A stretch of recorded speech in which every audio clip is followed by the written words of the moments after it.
अब तक आपने जाना कि विवेकानंद कन्याकुमारी, रामेश्वरम आदि स्थानों की यात्रा करके मद्रास गए थे। वहां श्री सुंदरराम के घर पर ठहरे थे। उन्होंने स्वामी जी को कई संभ्रांत लोगों से मिलवाया था। मद्रास पहुंचने के थोड़े ही दिनों बाद स्वामी जी की विद्वत्ता और प्रतिभा की ख्याति शिक्षित समाज की चर्चा का विषय बन गई। थोड़े दिनों बाद वे मनमथ बाबू के पास रहने चले गए। मनमथ बाबू का घर शीघ्र ही धर्म चर्चा का एक केंद्र बन गया। ये जानकर कि विश्वविद्यालय के सर्वोच्च उपाधिधारी युवकगण स्वामी जी का शिष्यत्व स्वीकार कर रहे हैं, मद्रास नगर के सुप्रसिद्ध नास्तिक क्रिश्चियन कॉलेज के विज्ञान के अध्यापक श्री सिंगरावेलु मुदलियार अपने हंसी रोक न सके और एक दिन दल बल के साथ उन्होंने स्वामी जी को तर्क युद्ध में आह्वान किया। उनका दृढ़ विश्वास था कि स्वामी जी किसी भी तरह युक्तियों का खंडन नहीं कर सकेंगे, परंतु थोड़े ही समय में वे चुप होने के लिए बाध्य हो गए और उनके अनुगत भक्त हो गए। स्वामी जी उन्हें विशेष स्नेह करते थे और उनका नाम किडी यानी बालक रखा था। वे किडी से मजाक करते हुए कहते, जूलियस सीजर ने कहा था विनी वीसी वीडी, यानी मैं आया, मैंने देखा, मैंने जीत लिया, किंतु यहाँ तो किडी आया, उसने देखा और वो पराजित हो गया। कुछ काल के उपरांत किडी ने स्वामी जी के कार्य के लिए अपना जीवन उत्सर्ग कर दिया था तथा बाद में स्वामी जी की इच्छा अनुसार मद्रास में जब प्रबुद्ध भारत नामक पत्रिका प्रकाशित हुई तब वे उसके अवैतनिक व्यवस्थापक हुए थे। इसके उपरांत वे संसार त्याग कर तपस्या में लीन हुए और साधु के रूप में ही उन्होंने शरीर त्याग दिया। मद्रास के एक युवक श्री वी सुब्रमण्यम अय्यर ने लिखा है, हम लोग मजाक करने के लिए अपने कुछ सहपाठी युवकों को साथ लेकर भट्टाचार्य महोदय के घर पहुंचे। वहां जाकर देखा कि स्वामी जी हुक्का पी रहे हैं, जैसे किसी गहन चिंतन में लीन हो। मैं उन दिनों क्रिश्चियन कॉलेज का छात्र था और ईसाई धर्म के प्रति विशेष श्रद्धा रखता था। यहाँ तक कि हम एक बार धर्म ग्रहण करने के इच्छुक भी हो गए थे। स्वामी जी के पास आने के पहले ही हम लोगों ने अनेक सवाल तय कर लिए थे और इन सवालों के पक्ष और विपक्ष में जो कुछ कहना संभव हो सकता है वो सब सोच रखा था, ताकि अचानक हारना न पड़े। स्वामी जी को उस रूप में देखकर हम संकोच में पड़े थे। तभी एक युवक अपेक्षाकृत साहस दिखाकर पूछ बैठा, महाशय, भगवान किसे कहते हैं? स्वामी जी मानो कुछ सुन नहीं पाए, पूर्ववत अपने ही धुन में हुक्का पीते रहे। फिर मानो उत्तर देने के लिए आंखें खोलकर कहा, अच्छा बच्चा, बता सकते हो कि ऊर्जा या शक्ति क्या है? चुप क्यों हो? ये कैसी बात है? तुम लोग जिस शक्ति शब्द का जीवन में प्रतिक्षण व्यवहार करते हो, उस साधारण शब्द तक की परिभाषा नहीं बता सकते, परंतु मुझे भगवान की परिभाषा बताने कहते हो। उन लोगों ने और भी बहुत से प्रश्न किए थे, किंतु स्वामी जी ने उन लोगों को निरुत्तर कर दिया। अंत में सबके चले जाने पर भी अय्यर महाशय स्वामी जी की कथा वार्ता से मुग्ध हो बैठे रहे और स्वामी जी जब समुद्र तट पर संध्या भ्रमण के लिए बाहर निकले तब अय्यर भी उनके साथ चले। हठात स्वामी जी ने अय्यर से पूछा, क्या तुम कुश्ती लड़ना जानते हो? जी, कुश्ती? हाँ हाँ, कुश्ती जानते हो? जी, थोड़ा बहुत। तो चलो आओ, थोड़ा लड़ा जाए। दोनों समुद्र तट पर रेत में ही कुश्ती लड़ने लगे। स्वामी जी के व्यायाम कौशल और मांसपेशियों की मजबूती देखकर अय्यर आश्चर्यचकित हो गए और बाद में स्वामी जी का नाम रखा पहलवान स्वामी। स्वामी जी ने एक बार गौर किया कि मैसूर के महाराजा ने उन्हें जो हुक्का दिया था उसे भट्टाचार्य महाशय का रसोइया बड़ी ही ललचाई नजरों से देख रहा है। उन्होंने तुरंत उससे पूछा, इधर आओ, तुम्हें ये हुक्का पसंद है? जी हाँ, बहुत अच्छा है। तुम्हें चाहिए? जी, हम गरीब लोग हैं, ये तो बहुत महंगा होगा। तो क्या हुआ, ये लो, इसे रख लो। अरे, पर ये तो आपकी बहुत पसंद की चीज है। हाँ, है तो पसंद की चीज, पर तुम्हें भी तो पसंद है ना? लो, रख लो इसे। रसोइया अभिभूत हो गया। ऐसे ही थे स्वामी जी। अगर कोई उनकी किसी चीज की तारीफ करता तो वे उसे तुरंत ही वो चीज दे देते। एक बार की घटना है, स्वामी जी को भूतों ने घेर लिया था। कैसे छूटे तो सुनिए। मद्रास प्रवास में उन्हें एक अद्भुत अनुभव हुआ। उन्होंने प्रेतात्माओं के उत्पात का अनुभव किया। वे उन्हें तरह तरह की उल्टी सीधी सूचनाएं देते और स्वामी जी परेशान हो जाते। थोड़े दिन तो वे उत्पात सहते रहे, फिर रौद्र रूप धारण कर बोले, देखो, तुम लोग अब इस दुनिया में नहीं हो, अपने प्रेत लोक में जाकर क्यों नहीं रहते? यहां का मोह क्या अब तक नहीं छूटा? चुपचाप चले जाओ, नहीं तो अपनी तपस्या के बल से मैं तुम्हें ऐसी सजा दूंगा कि तुम लोगों को कभी भी मुक्ति नहीं मिलेगी। भूतों ने उन्हें बताया कि वे बड़े कष्ट में हैं, स्वामी जी उनका उद्धार करें। स्वामी जी सोच विचार कर समुद्र तट पर गए और तिल चावल की जगह मुट्ठी में रेत भर भर कर पिंडदान किया, और तब से भूतों का उत्पात भी रुक गया। ऐसा ही एक और अनुभव उन्हें हुआ था, पर उसका नतीजा अच्छा ही हुआ था। मद्रास में मन्नाथ बाबू के घर पर रहते समय स्वामी जी ने सपने में देखा कि उनकी मां की मृत्यु हो गई है। वे सुबह जागकर व्यथित हो गए। मन्नाथ बाबू ने समाचार जाने के लिए कलकत्ते में तार भेजा। उन्होंने स्वामी जी से कहा कि पास ही एक पिशाच सिद्ध व्यक्ति रहता है, वो गणना करके भूत भविष्य की बातें बता सकता है। लोगों के बार बार कहने पर स्वामी जी वहां जाने के लिए राजी हो गए। उनके साथ मनमत बाबू, आला सिंगा और इंडिया बैंक के मैनेजर श्री बालाजी राव भी चल पड़े। वो स्थान शमशान के पास था। एक काला कलूटा विशालकाय व्यक्ति को यज्ञ कर रहा था। उस व्यक्ति के साथियों ने उस तांत्रिक पिशाच सिद्ध से उन लोगों का परिचय करवाया। पहले तो उसने ज्यादा आग्रह नहीं दिखाया। जब स्वामी जी लौटने के लिए मुड़े तो उसने उन्हें रोका, इशारे से बैठने को कहा और लकड़ी से जमीन पर कुछ रेखाएं खींच दी। फिर उसने स्वामी जी के पुरखों के नाम बताए, उनके बीते दिनों की बातें बताईं और फिर कहा कि उनकी माँ स्वस्थ हैं, ठीक है, घबराने की जरूरत नहीं। विदेश यात्रा की बात भी उसने कही थी। सभी लोग निश्चित होकर लौट आए। तार का जवाब भी आ गया था, माँ ठीक थी। इस पिशाच सिद्ध व्यक्ति का नाम था गोविंद चेट्टी। कहते हैं अमेरिका से लौटने के बाद स्वामी जी की मुलाकात उनसे फिर कुंभकोणम में हुई थी। स्वामी जी ने उसका आलिंगन किया था। स्वामी जी के प्रभाव से उसने तंत्र विद्या छोड़ दी थी। मद्रास में स्वामी जी का प्रभाव किस प्रकार फैल रहा था, इसे बताने के लिए श्री के व्यास राव ने उन दिनों की बातों को याद कर लिखा था। उन सन्यासी ने कलकत्ता विश्वविद्यालय से बीए पास किया था। उनका मस्तक मुंडित था, अत्यंत सुंदर रूप था, परिधान में गेरुआ वस्त्र था। वे अंग्रेजी और संस्कृत भाषा में धारा प्रवाह बोलते थे। विरोधी की बातों का जवाब देने की अतुल्य क्षमता रखते थे। मुक्त कंठ से सुललित स्वर में जब गाना शुरू करते थे तब लगता था मानो विश्वात्मा के साथ वे एक हो चले हैं। वे स्वस्थ एवं दीर्घदेही थे, रसिक थे।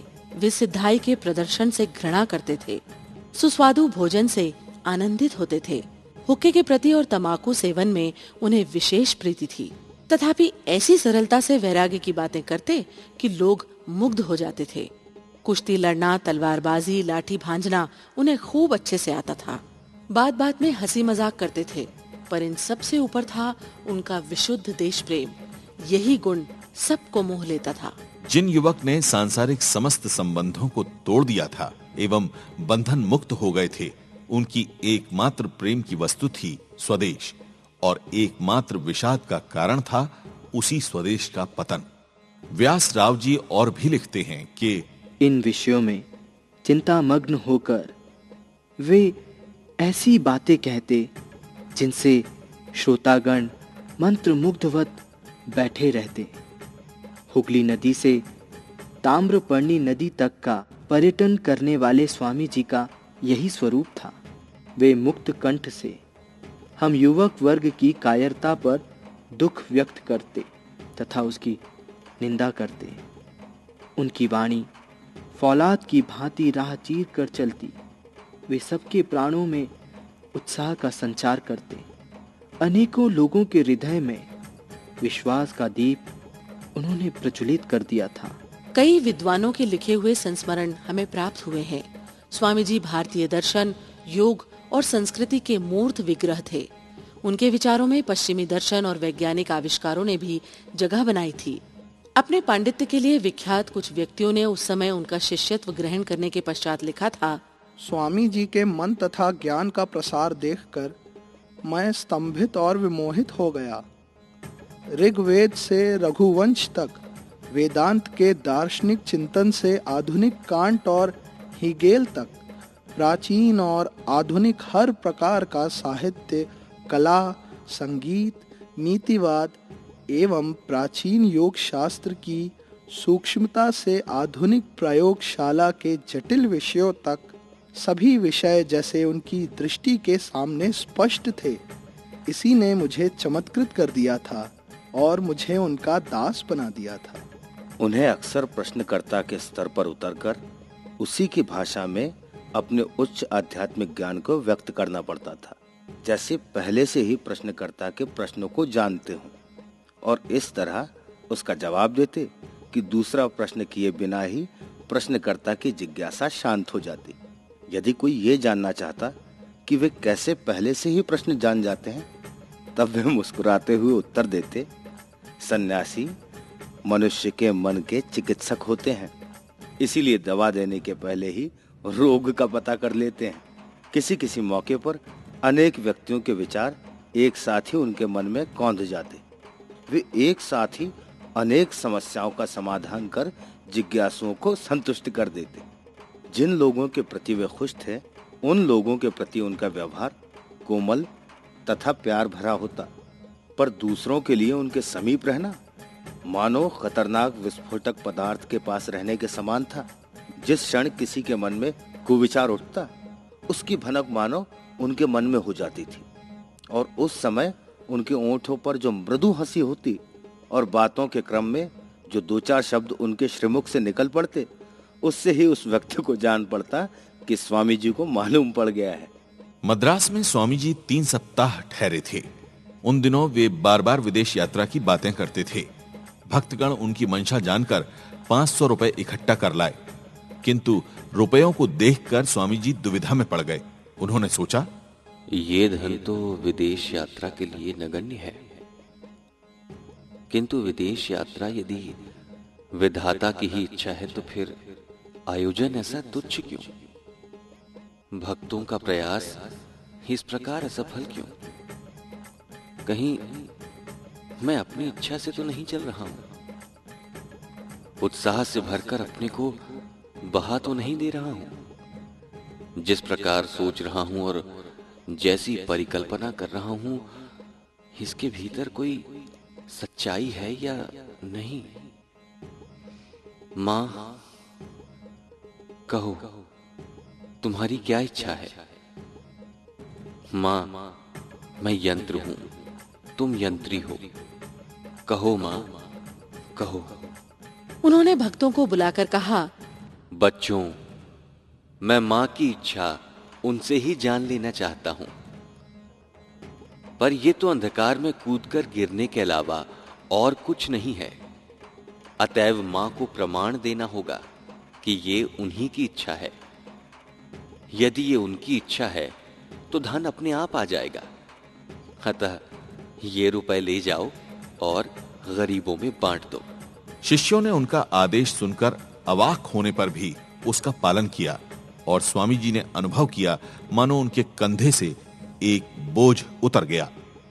उनका इस समय का मनोभाव हैदराबाद से अपने शिष्य आलासिंगा को लिखित एक पत्र में स्पष्ट रूप से व्यक्त हुआ है। पत्र से ज्ञात होता है कि वे अमेरिका जाने के लिए उत्सुक थे, पर घटना चक्र से जाने की व्यवस्था न होने के कारण उसे भगवान का विधान समझकर किसी को दोष नहीं देना चाहा। पत्र का अंश इस प्रकार है। अत्यंत दुख के साथ तुम्हें यह सूचित कर रहा हूं कि इस समय मेरे लिए पुनः राजपुताना लौटना संभव नहीं है। अभी से यहां अत्यंत गर्मी पड़ रही है।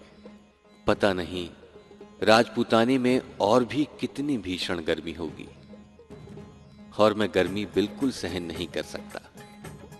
अतः इसके बाद यहां से मुझे बंगलोर जाना पड़ेगा। और ऊटक मंड जाकर मुझे गर्मी बिताना है। गर्मी में मानो मेरा दिमाग खौल जाता है। अतः मेरी सारी योजना काफूर हो गई और इसलिए मैं पहले ही मद्रास से जल्दी चल देने के लिए व्यग्र था।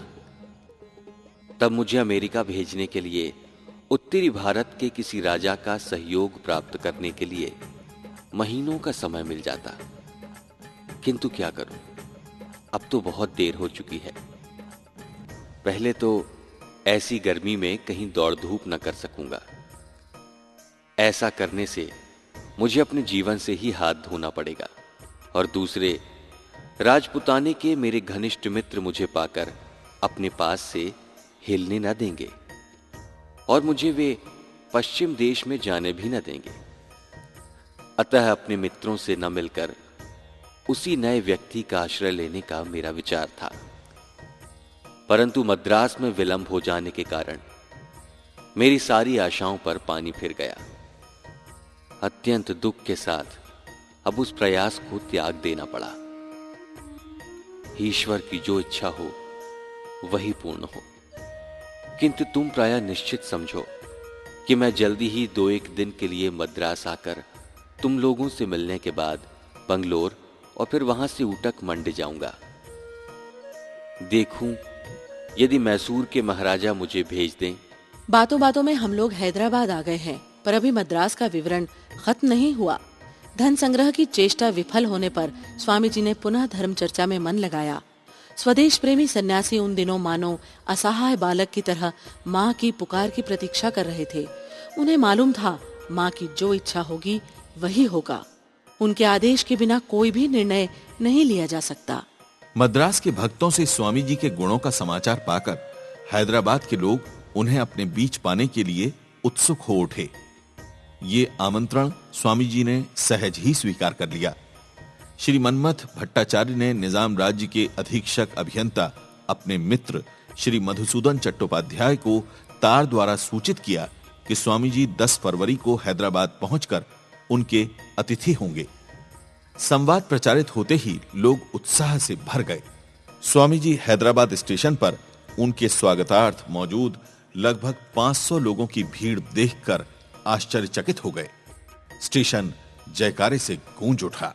इन लोगों में थे राजा बहादुर श्रीनिवास राव, महाराजा बहादुर रंभा राव, पंडित रतनलाल, कैप्टन रघुनाथ, शमसुल उलेमा, सैयद अली बिलग्रामी, नवाज बहादुर इमाद, नवाज जंग, नवाब बहादुर सिकंदर नवाज जंग, mister H Dorabji, mister MS मांडन, राय हुकुमचंद, सेठ चतुर्भुज, सेठ मतीलाल एवं श्री मधुसूदन चट्टोपाध्याय तथा उनके पुत्र श्री कालीचरण बाबू, जो स्वामी जी को उनके कलकत्ता रहने के समय से ही पहचानते थे। अतः उन्होंने ही आगे बढ़कर सबसे उनका परिचय करा दिया।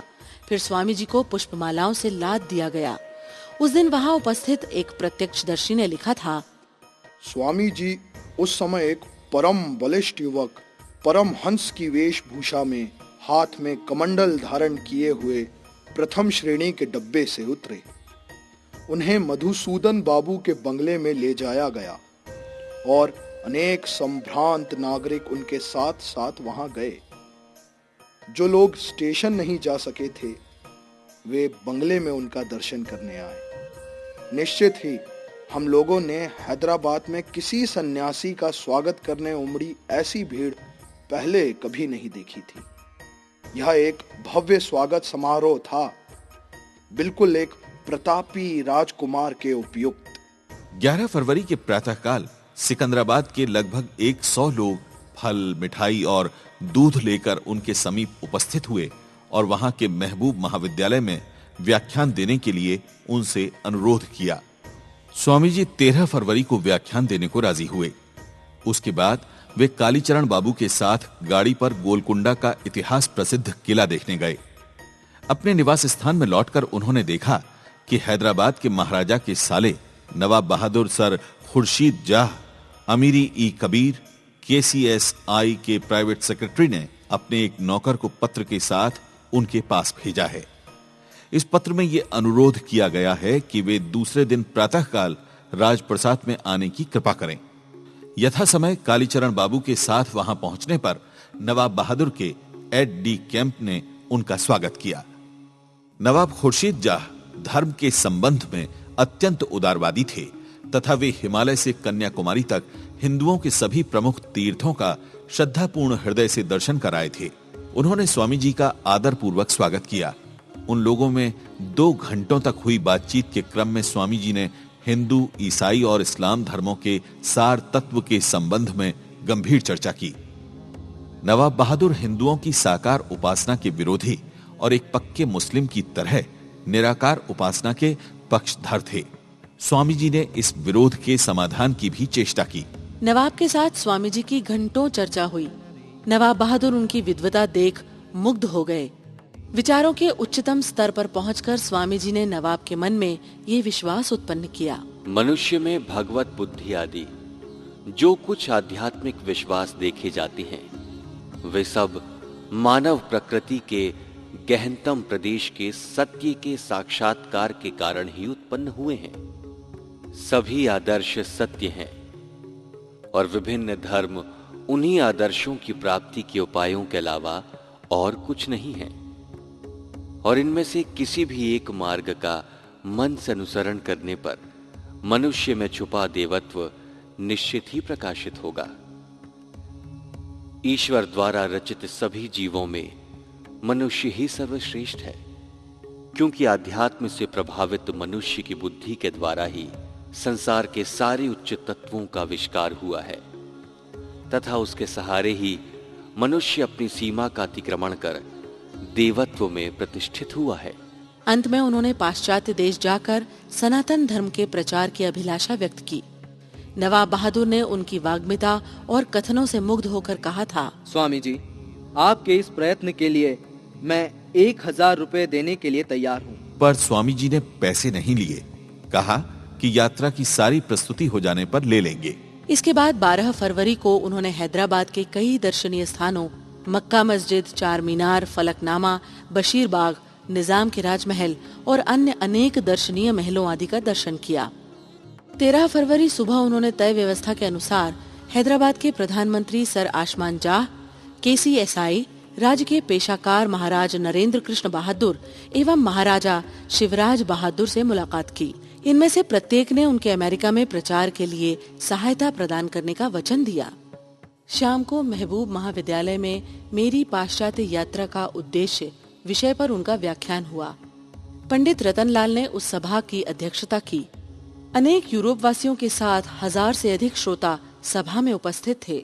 अंग्रेजी भाषा पर उनकी पकड़, उनका ज्ञान, शब्द विन्यास का माधुर्य और भाव भंगिमा देखकर सब के सब प्रभावित हो गए।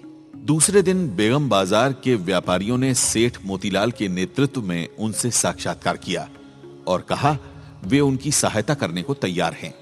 स्थानीय थियोसॉफिकल सोसाइटी एवं संस्कृत धर्म मंडल सभा के कोई सदस्य भी मिलने आए। 15 फरवरी को पुणे से उनके नाम एक तार आया। उस तार के द्वारा पुणे की विभिन्न संस्थाओं के गणमान्य नागरिकों ने उन्हें वहां आने का अनुरोध किया था। उत्तर में स्वामी जी ने सूचित कर दिया कि उनके लिए तत्काल जाना संभव नहीं होगा, भविष्य में वे आने का प्रयास करेंगे। 16 फरवरी को स्वामी जी ने मंदिरों के खंडहरों, बाबा सरफुद्दीन का मजार और सर सालार जंग के महल को देखा। 17 फरवरी को मद्रास से लौटते समय रेलवे स्टेशन पर हजारों लोगों ने उन्हें भावभीनी विदाई दी। श्री कालीचरण बाबू ने लिखा है, उनकी पवित्र सरलता, सतत आत्म संयम एवं गहन भाव ने हैदराबाद वासियों के हृदय में एक अमिट छाप छोड़ दी थी और उसके बाद वे मद्रास चले गए। जय वीरेश्वर विवेक भास्कर, जय जय श्री विवेकानंद। परिकल्पना श्री राम तिवारी, समन्वय संजय यादव, मध्य प्रदेश शासन संस्कृति विभाग, स्वराज संस्थान संचालनालय की प्रस्तुति।